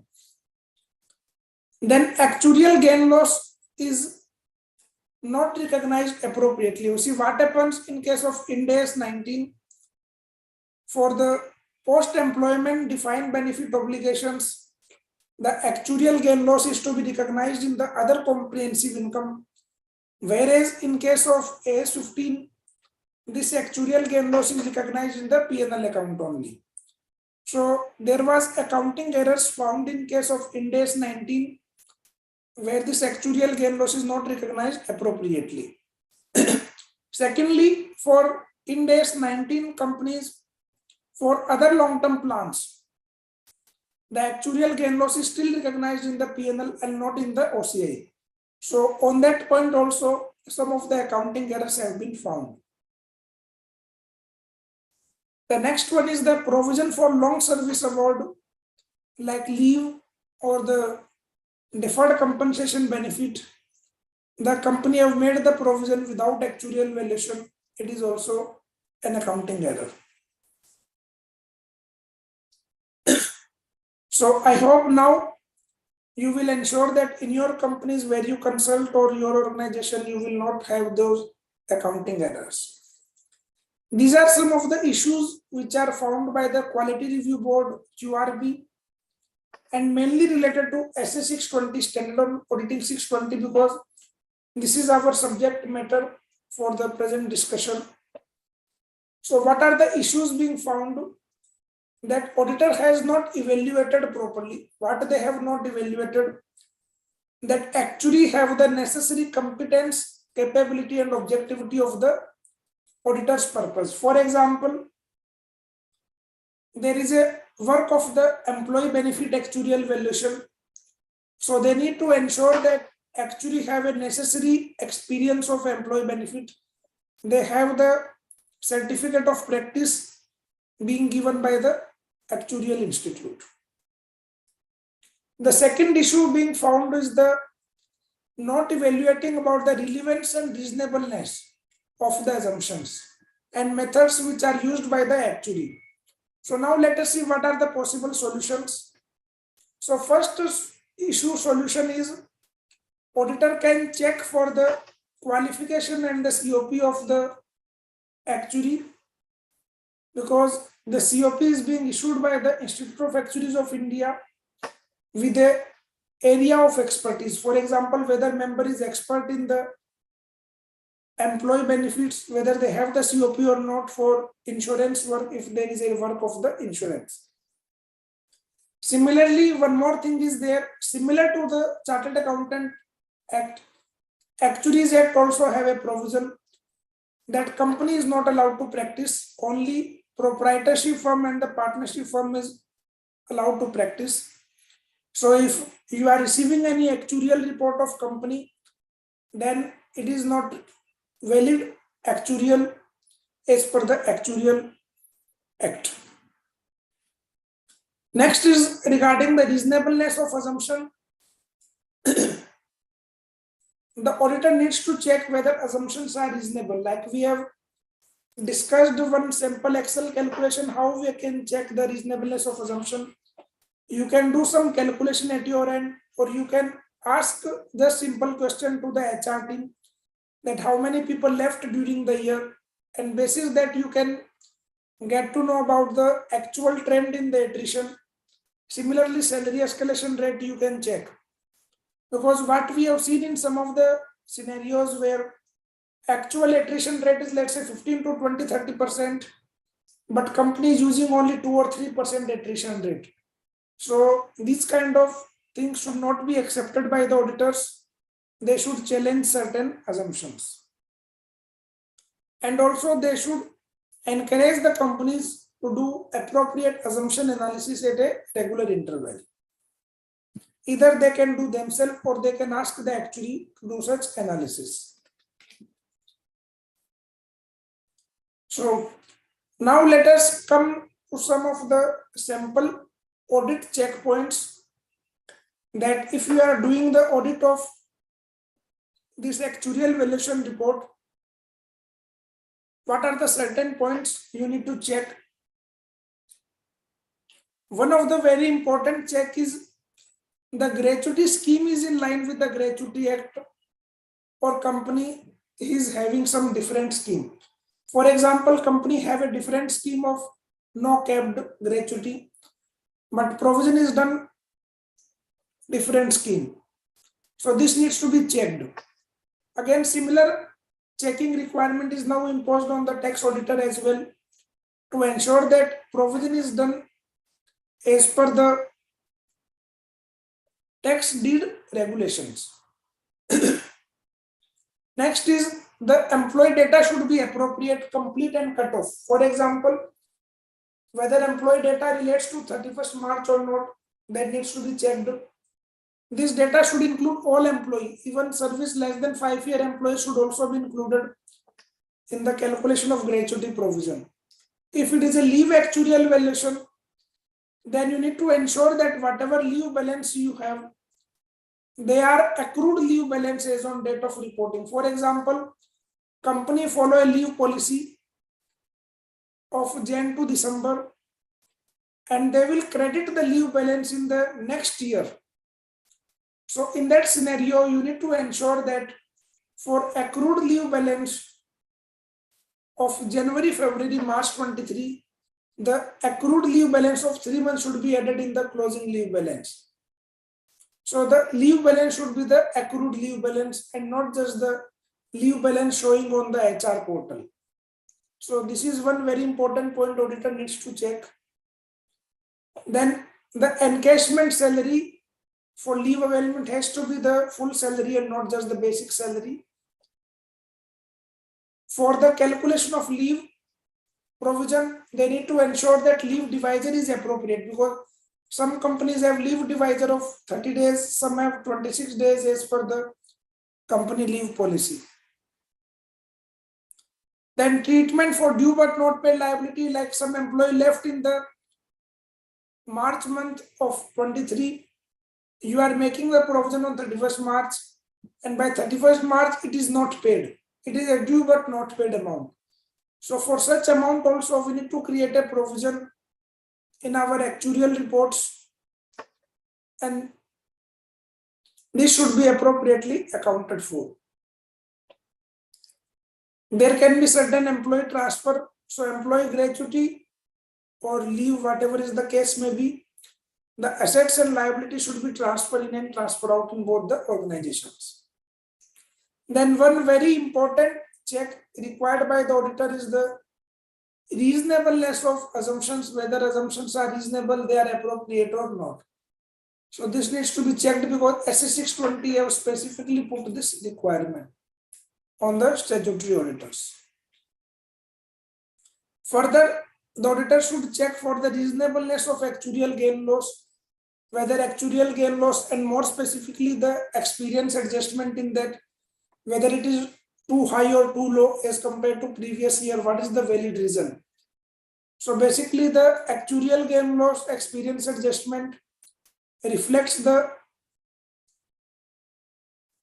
variance analysis. So if there is very high amount of actuarial gain loss, then we should inquire whether assumptions are reasonable or not, what has happened during the year. And lastly, SA 620 requires the use of actuarial valuations as they are the auditor's expert. So this needs to be done as per the actuarial valuations. Now one may ask, what is the consequence of non-compliance? So basically there can be different type of consequences. One is the labor law penalty, because if you are not following the labor law itself, like Gratuity Act, Shop Establishment Act, etc., Factories Act, then company will be liable for the penalties as per that particular Factories Act, Shop Act, or that labor law, Gratuity Act, like that. They have the provision of monetary penalty and the jail provision as well. So company needs to ensure a proper compliance to the labor laws. Secondly, there is a Companies Act requirement to ensure the accounting standard is followed or not. Otherwise, there will be issue from the Companies Act on the both auditors as well as the company, that why accounting standard is not followed. If there is no provision in the books of account, auditor needs to ensure that they qualify and give appropriate disclosure that this provision is not made. Now, as per the proposed new requirement, the tax auditor also needs to check about the provision of gratuity and the trust approval. So these are all requirements, and we need to ensure that these compliances are made. Gratuity funding has to be done by the approved gratuity trust. Otherwise, the tax deduction may not be allowed. And actuarial valuation report is required in all the situations, because even if you have done the funding with any insurance company, maybe LIC or some other insurance company, then that insurance company report is not a AS15 or Ind AS 19 report, because you need to ensure that valuation is done on a cutoff date. It has to come from the actuary and they should have a COP. So all these things you need to ensure.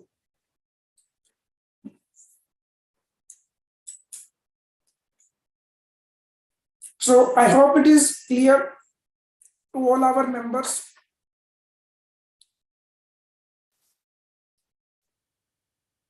In case you want to see some of the sample actuarial reports, do let me know. So I will show and explain to you on the screen as part of this discussion towards the end.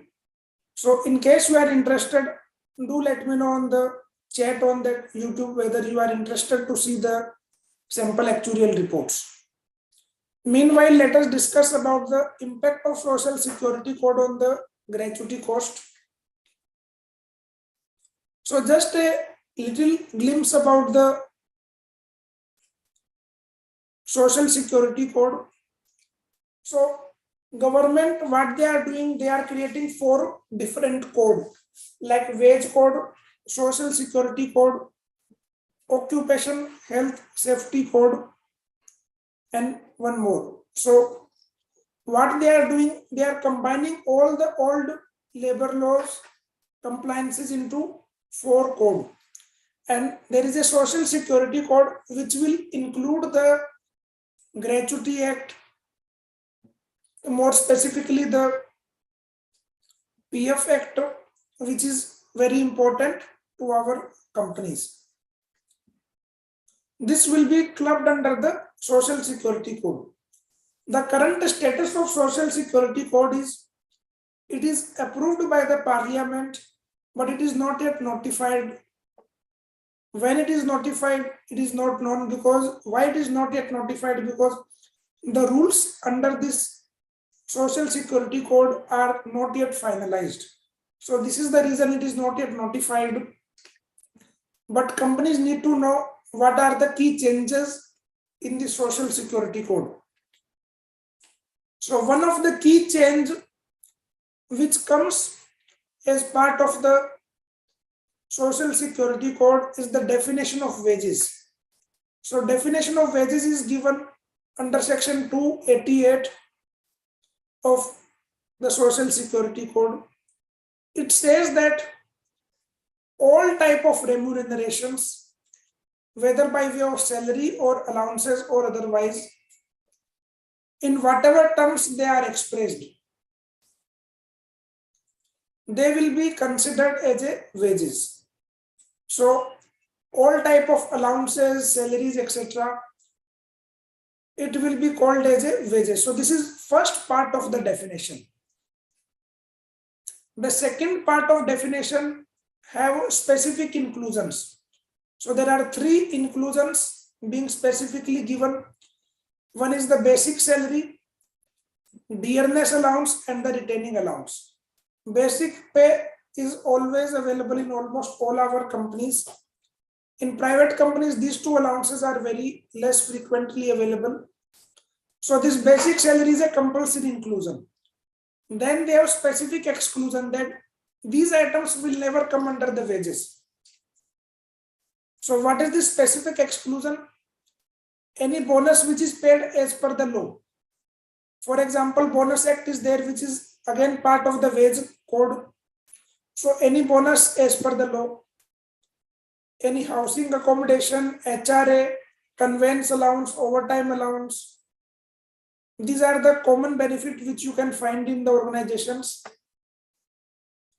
Other than this, like employer contribution to pension or PF, gratuity paid, any commission paid, so these are excluded items.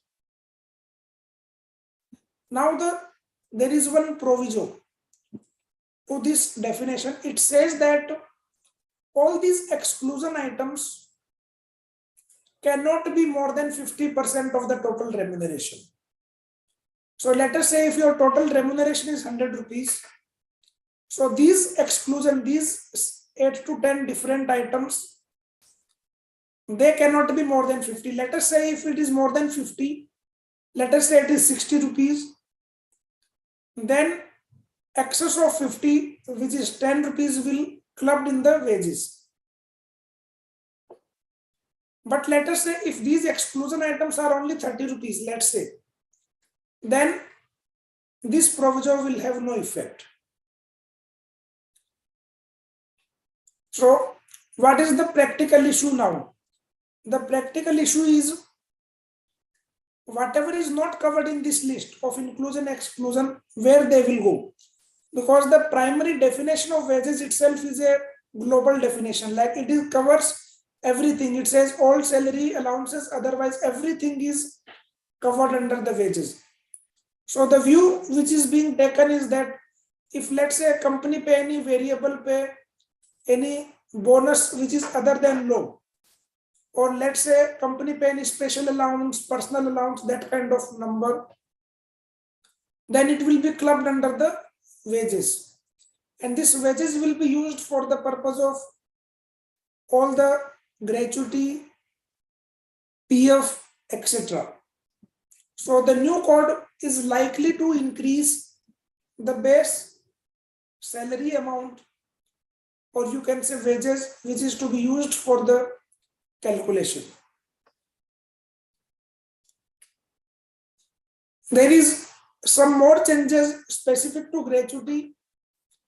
One, we just discussed about the applicable salary. Like currently we have basic plus DA, which is shifting to wages, and wages have so many different parts. The second one change is for the working journalist. So if you have any working journalist as an employee, So for that particular class of working journalist, the vesting criteria is relaxed from 5 years to 3 years. For the fixed term contract employee, if company have any fixed term contract employee, like for 1 year, 2 year contract employee, there is no vesting criteria of 5 years. So even if contract is for 2 years or 1 year, you need to pay the gratuity for that particular fixed term contract employee. For permanent employees, the 5-year criteria remains. This is an additional benefit being given for the fixed term contract employees and for the working journalist. For regular staff, the 5-year criteria remains, and 20 lakh limit also as of now remains as it is. There is no such change in the limit as current stage. And the social security code is yet to be implemented. It is not yet notified till now. Now, what will be the impact on the gratuity provision? See, currently, if you see, the basic salary is about, you can say, 30 to 40% of your salary, and the wages which will be covered under the social security code, that can be maybe 50% of CTC, or it can become up to 60-70% of CTC also, because of the personal allowance being also clubbed under the wages. So first, your base salary will change from one number to another number at a very significant percentage. So it's a multifold increase in the salary amount. And the highest impact will come to the organization who currently have a basic salary which is ranging 30 to 40% of the CTC. But even as I said, there will be impact for the organizations who are currently at 50%. They are also likely to be impacted if the structure is such that which have some component which are not in the exclusion and inclusion list. So based on that interpretation of the salary, those organizations may also be impacted. So the gratuity formula remains same, 15/26. What is changing is the salary amount from basic plus DA to wages. So that we need to see. The impact is, it will be a one-time big impact in the financial statements whenever it comes. So let us say if company is following the AS 15, it will go in the P&L account immediately. If it is a unvested benefit, then it will be definitely amortized over the vesting period in case of AS 15. But in case of Ind AS 19, the impact of the change in the salary definition from basic to wages and adding some other component in the salary will be considered as a past service cost, and any increase in the basic salary itself will be covered under the actuarial gain loss. So experience adjustment, so it will be part of the OCA.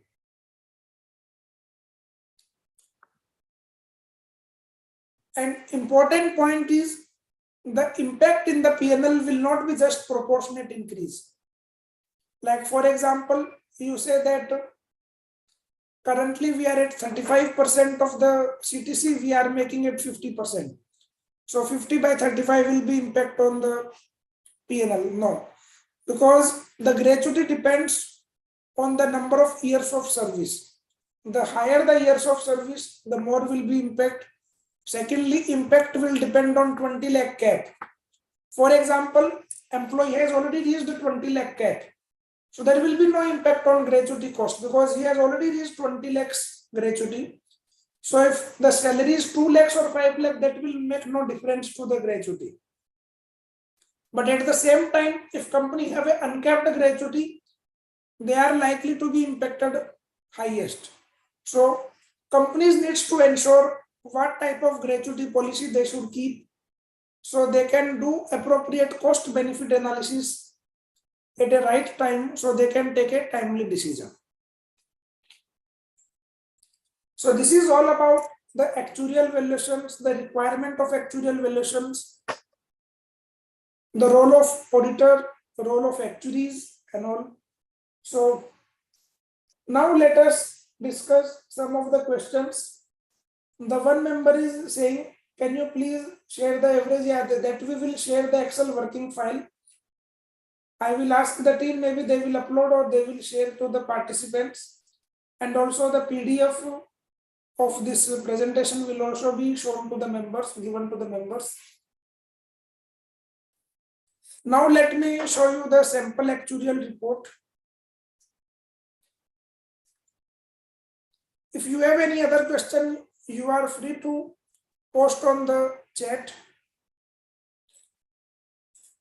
Also, let me discuss or show you maybe some of the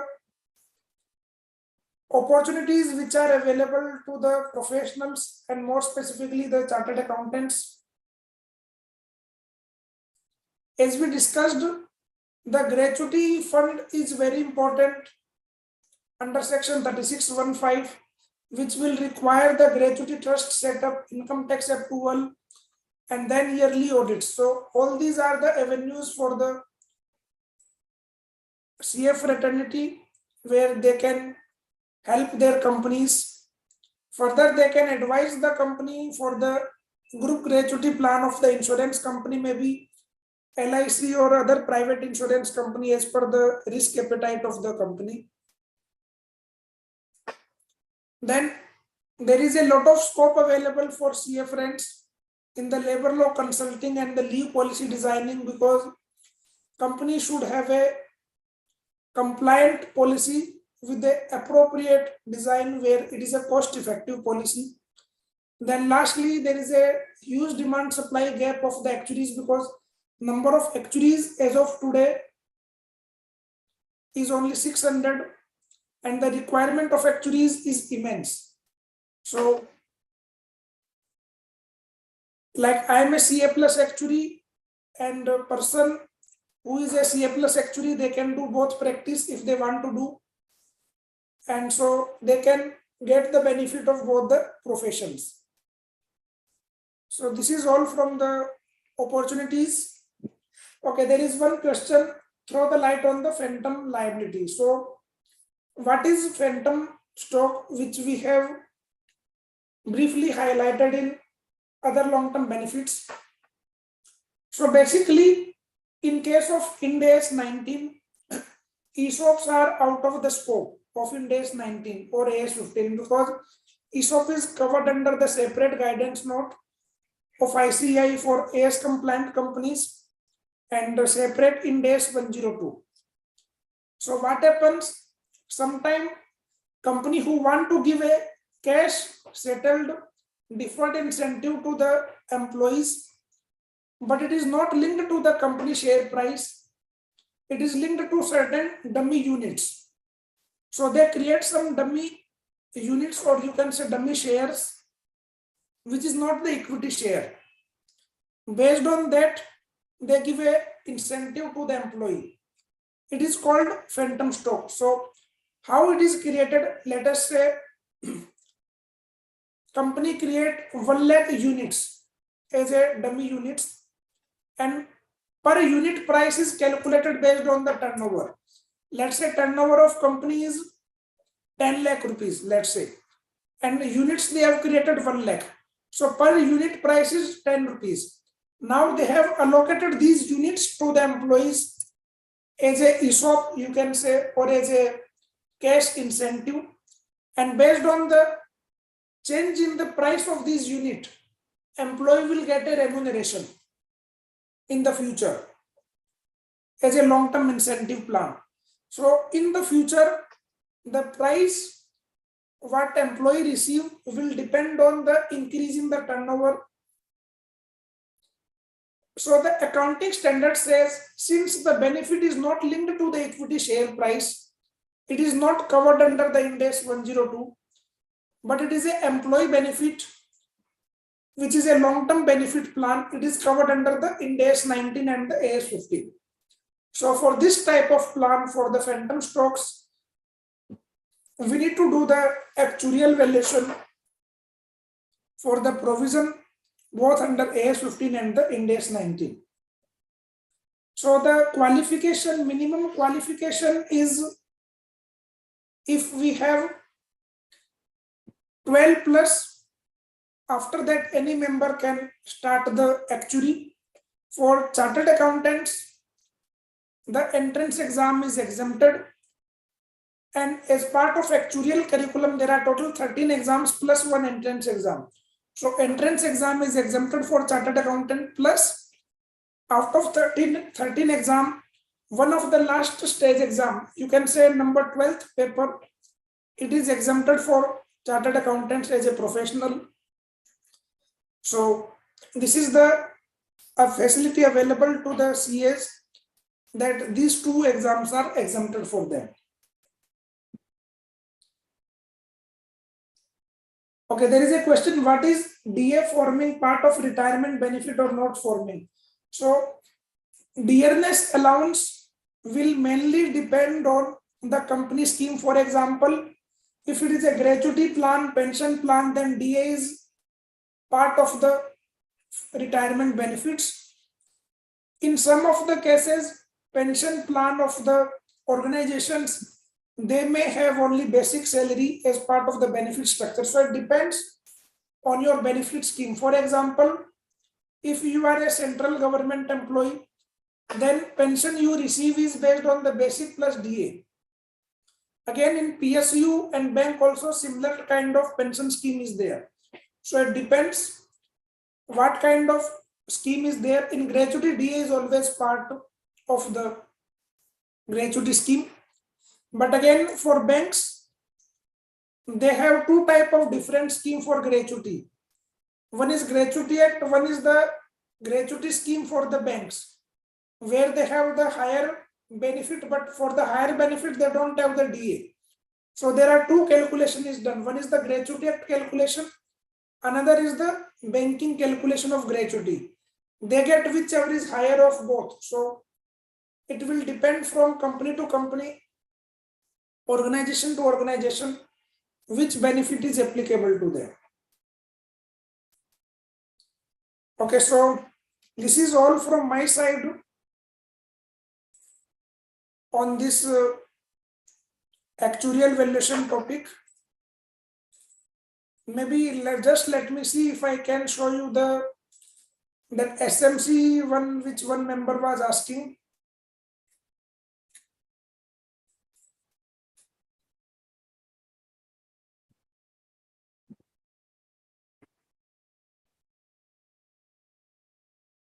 Okay, so this is a accounting standard being downloaded from the MCA website.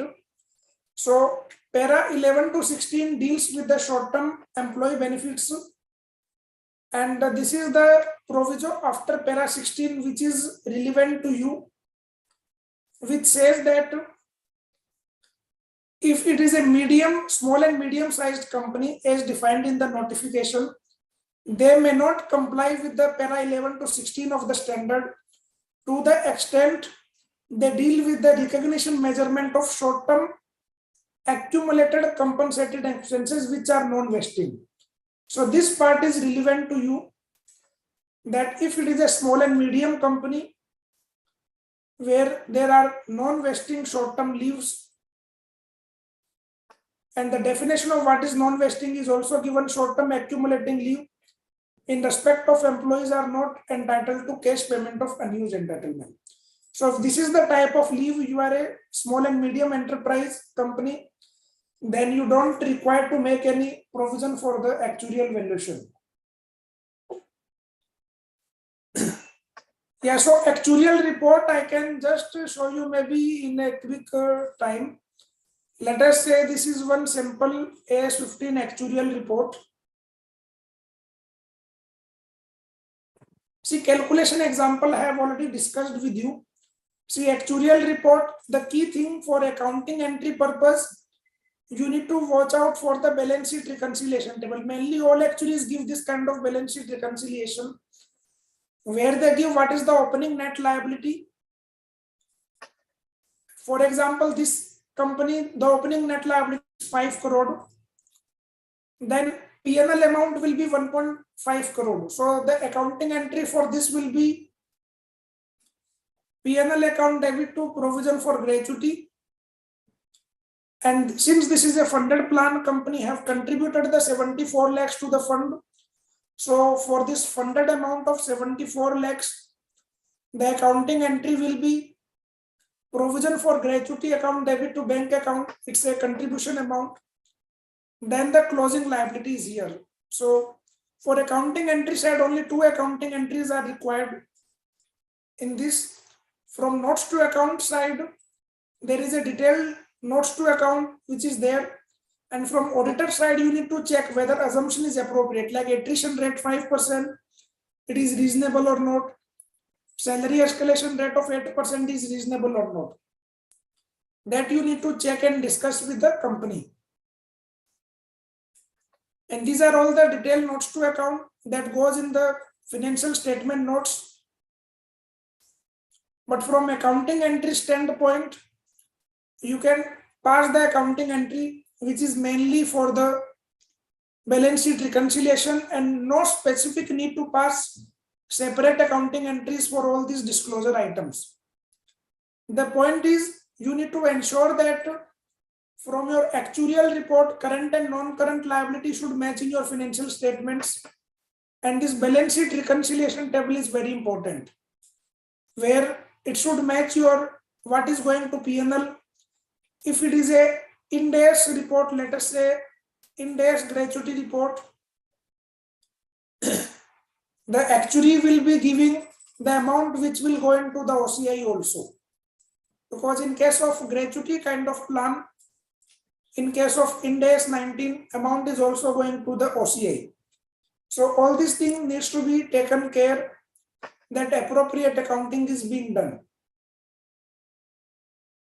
So I hope it is clear to everyone, and I hope I was able to answer all your queries. If you have any query, feel free to ask now. We can discuss the same, or you can later on connect with me also on mobile phone or the email.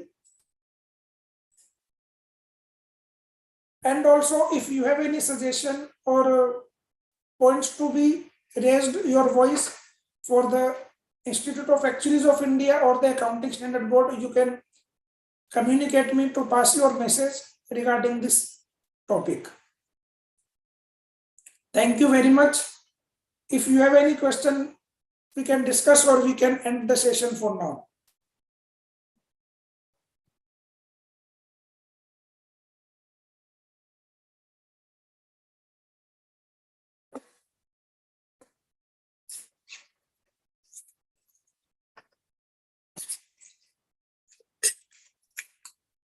Thank you very much. So I think we can close the session now.